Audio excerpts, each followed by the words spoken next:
Dumaan na ba to sa timeline mo? Ang ating bubuhay ko na. Ayun na ito, ayun na ito.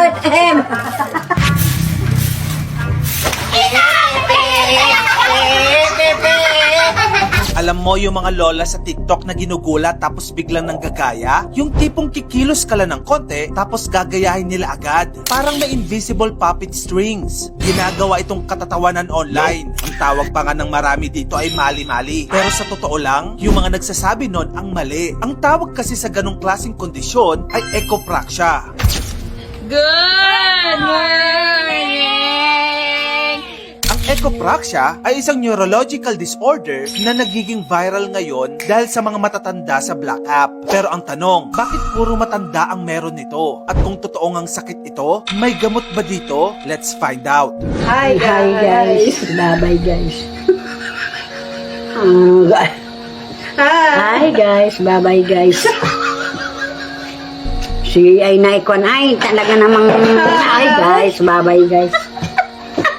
Ang ecopraxia ay isang automatic imitation disorder kung saan ginagaya mo ang kilos ng ibang tao kahit hindi mo gusto. Ayon sa mga neurologists, nangyayari ito kapag may aberya sa mirror neuron system ng utak. Ito yung parte na tumutulong sa atin na makaintindi at makigaya ng galaw ng iba. Kadalasan, lumalabas ito sa mga may Tourette syndrome, schizophrenia, autism, at sa mga taong nagkaroon ng stroke or brain injury. Pero bakit nga ba karamihan sa mga viral videos na ito na nagpapakita ng ecopraxia ay mga matatanda? Ang sagot dyan, habang tumataas kasi ang edad natin, bumababa ang kontrol ng utak sa reflexes natin. Yung mirror neurons nila nagiging overactive. Kaya kahit maliit na galaw sa paligid, ginagaya ng katawan nila nang hindi nila napapansin. Kumbaga, parang auto-reply ang utak. Pero hindi naman lahat ng gagaya ng salita o kilos. Minsan, mga random reactions ang lumalabas sa kanila. Gaya nito.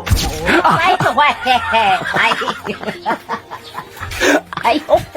ay.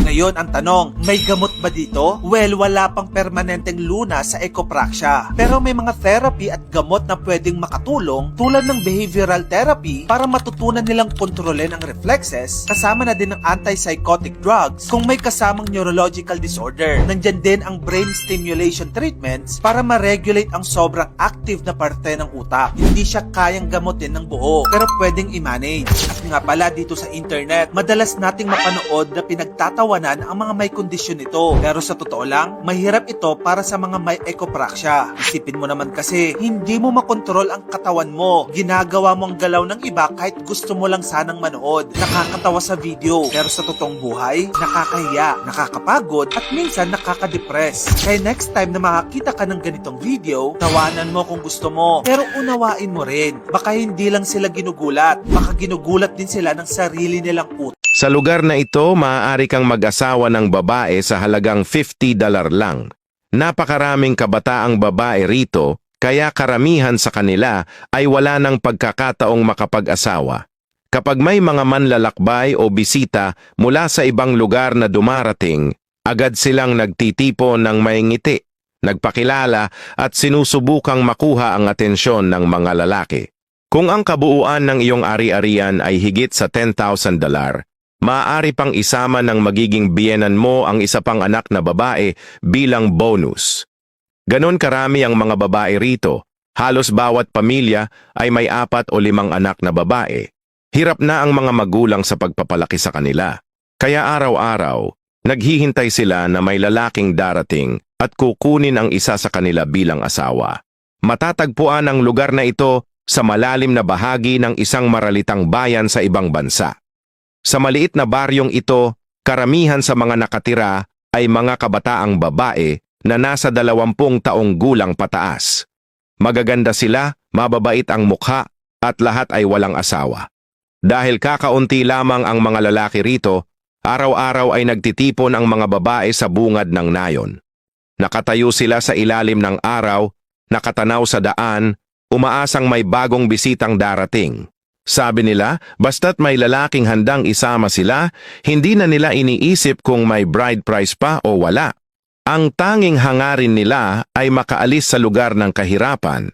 Sa totoo lang, pati ang pagkain araw-araw ay isang malaking hamon na Kung may kaibigan kang pupunta rito na may $5,000, baka kaya niyang punuin ang isang buong truck ng mga babaeng gustong sumama at magpakasal.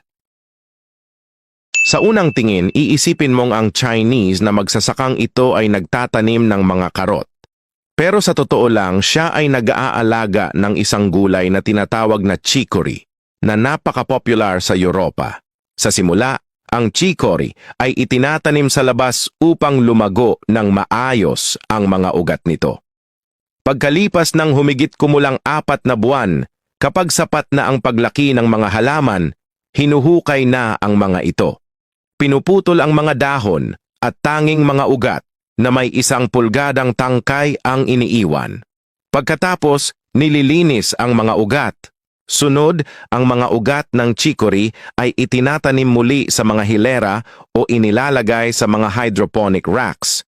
Tinatakpan ito ng mga tolda o inilalagay sa madidilim na silid na malamig at mahalumigmig. Sa yugtong ito, hindi dapat mapasukan ng kahit kaunting liwanag. Dahil kapag may liwanag, magiging berde at mapait ang mga dahon. Pagkalipas ng 3 hanggang 4 na linggo, nagsisimula ng tumubo ang maputla, dilaw-puting usbong ng chicory. Kapag umabot na ang mga usbong sa humigit kumulang 5 pulgada at mahigpit na nakabalot ang mga dahon, inaani na ito, nilalagay sa pakete at ipinapadala sa pamilihan.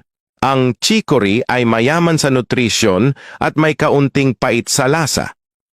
Karaniwan itong isinasasalad o niluluto na may keso na nagbibigay ng kakaibang lasa na paborito sa lutuing Europeo. Isang 28 anyos na babae ang hindi pa nakapagpagupit ng buhok sa loob ng mahabang panahon-taon. Ang buong ulo niya ng buhok ay parang lubid na sobrang kapal at buhol-buhol, parang kahit langaw ay maliligaw sa loob at mga daga ay mamamatay sa baho. Amoy na amoy mo raw mula sa 10 talampakan ang layo.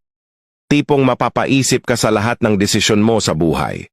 Pero hindi ito iniinda ng mga lalaking tumulong sa kanya dahil nakamaskara silang lahat. Pinili talaga ng grupo ang ilang taong may mask para tulungan ang babae. Si ate naman, tulala at paranoid. Akala niya ay mga kidnapper ang lumapit sa kanya. Bawat hakbang ay parang pilit siyang hinihila, ayaw niyang sumama. Nang sabihin sa kanya ng grupo na gugupitin lang nila ang buhok niya, doon lang siya medyo nakahinga. Pero nang marinig niyang puputulin talaga ito, mas lalo siyang nataranta. Sa isip niya, buhok lang ang natitirang yaman niya. Kung gugupitin ito, wala na siyang maipanghihingi ng pagkain at baka mamatay siya sa gutom. Kaya't napilitan ang grupo na mangako na bibiliin nila ang buhok niya para pumayag siya. Pagkakapit ng lalaki sa buhok niya, gulat na gulat siya. Sobrang kapal at bigat, halos 15 kilo siguro. Hindi nila alam kung magkano ang magiging kabayaran. Pero ang tunay na gulat ay nang simulan nilang gupitin. Umilaw at umingay ang clipper, parang bakal ang buhok. May mga kumikislap na parang kuryente, sobrang tigas at buhol. Buti na lang, isa sa mga kasama nila ay sanay sa mga power tools kaya nagawa niyang tapusin ang paggupit. Ang buhok na nakuha nila ay umabot ng halos 20 libra ang bigat. Kaya ang tanong ngayon, magkano kaya ang halaga ng buhok ng babaeng ito?